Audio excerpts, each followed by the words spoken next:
So a subscriber just commented on one of my videos and asked if I could do a video on any of my past failures. Well, this is going to take a little while, so you're always going to see me dressed maybe a little different or different backgrounds or whatever, because I'm going to make the videos as I remember them. The first one I remember is the first time we set up a 40 wide tent. It was a 40 by 40. It was in a park, and where it was going was maybe 2 football lengths away. And I just decided to drive out there because I didn't want to be carrying all this stuff like 2 football field lengths away. So I drove out there with a rental truck and got stuck. My first time renting a truck, first time setting up the 40 wide, and got stuck halfway out there. So we were halfway closer. So we did the job. We called Penske, told them the situation, and they're like, well, it's going to cost you $400 for a tow. They don't cover it. So I had to pay $400 for a tow. So after that, I make sure I go out there, I walk, I make sure that big truck can make it, because I'm not going to be paying $400 for a tow. We have gotten stuck several other times, but it's always worked out because there's a farmer that lives next door or down the road, or they know someone, and we've always gotten hooked up to a tractor and gotten out. Sure, it may take an hour or two. One time last year, my guy Matt got stuck. He pulled a stupid move and just drove right out there, and it was raining for like 3 days before that, and so I had to actually pay for a tow, but there was a tow company not far away, and it cost me like $100 to get towed out. So that was the first major mistake I can think of, was not checking the ground, driving out and getting stuck and costing me $400. So always check before you decide to drive your huge truck across someone's lawn. Yeah, sure, you may get close, but then you'll get stuck and you'll mess everything up.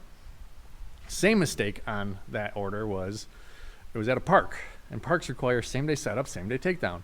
So we had to go back late at night. The park was going to close, and we convinced the guy to leave the gate open so that we could leave. We would close it, and we took it down. After that, I decided, never again am I doing a park. I do not care. That same tent will get rented out into someone's backyard if I say no to the park. So we say no, because I do not want to set it up that morning and take it down that night. Depends on the size. It can take 4 to 6 hours to set up a big tent, and another 3 to take it down. I'm not going to be on that tight of a time schedule.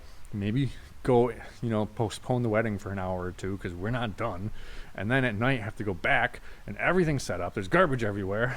And it's not ready to be taken down. And then you spend a ton of time taking it down. So within that one event, I learned 2 things. Check the ground and don't do parks. Next mistake, and this is a simple one. Matt wasn't paying attention to the gas on the truck, left the warehouse, and just a few minutes from the warehouse ran out of gas on the side of, not the thruway, but like the ramp to an expressway kind of thing, and we had to bring diesel out to him. So it only happened once since I've ever began. So check the gas, because it's a waste of time.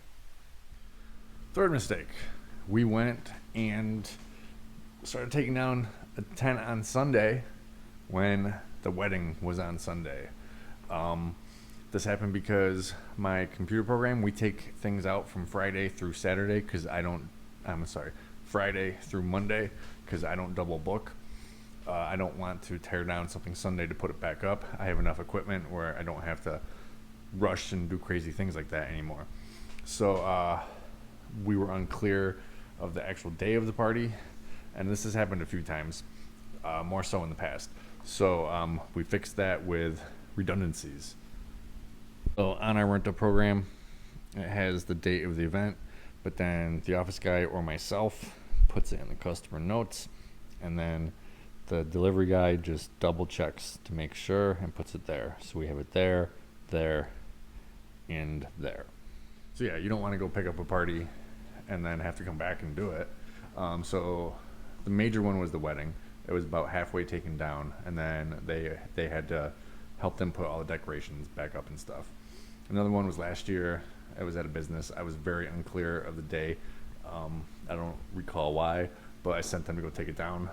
I think the day with the party was on a Thursday or something, and I went, I don't know. But most of the time, someone comes running out and is like, no, wait. So we have all those redundancies built in now so that it doesn't mess up. There's been a few times where I've given Matt the paperwork to go do something, and he's very good now. He checks and makes sure, and he's like, nope, this is party Sunday, this party Sunday. So then we got to go Monday or Tuesday to pick those up. Next mistake, this one just happened recently. My computer program allows me to change the status of a rental. So it can be on rent, it can be canceled, it can be returned, it can be in process, various other things. So at the end of every pickup week, which is Sunday, Monday, Tuesday, is generally when pickups are, after we get it back, I will go on the computer and mark it as completed, so that when I search things or search the whole year, or I'm searching for people who still owe me money, anything that is completed, which the computer highlights it as a dark green, means it's completed.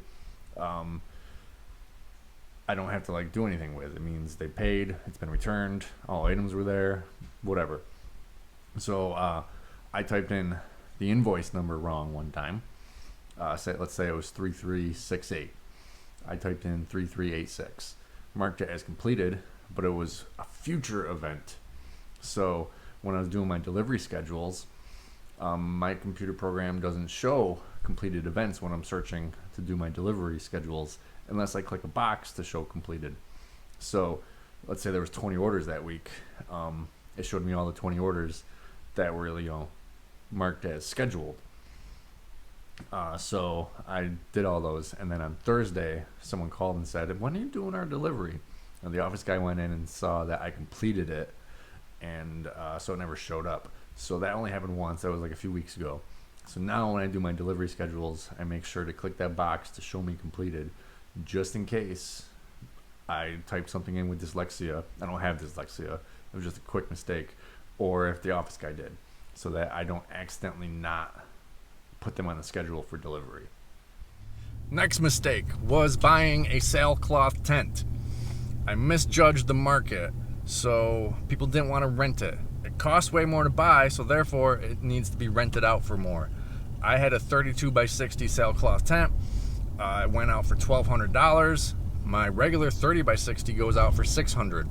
So you do the math. Most people would rather just pay the $600. Sailcloth, the people really want to have it in order to spend double the money on it. So I got it out enough to pay for it, and then I sold it for half of what I bought it for. Or no, I sold it for $4,000. I think I bought it for $6,000. So, I didn't lose money on it, but I got rid of it. Also, with the sailcloth, if you do get into sailcloth, you obviously want like a nice center pole. You don't want just aluminum center pole. So I bought engineered wood center poles. They were huge, heavy, one piece. They sucked to transport around and to get up without machinery. If I were to do sailcloth again, if they became a thing in my market, I would get aluminum poles powder coated to look like wood. You have to be really careful with those. You got to bag them up each time you transport them, and have everyone that works for you do that. But it would have been way easier to have those aluminum poles powder coated with wood. So 2 mistakes within the one thing. Should have never bought the sailcloth tent, and I wish I knew about the powder coated poles.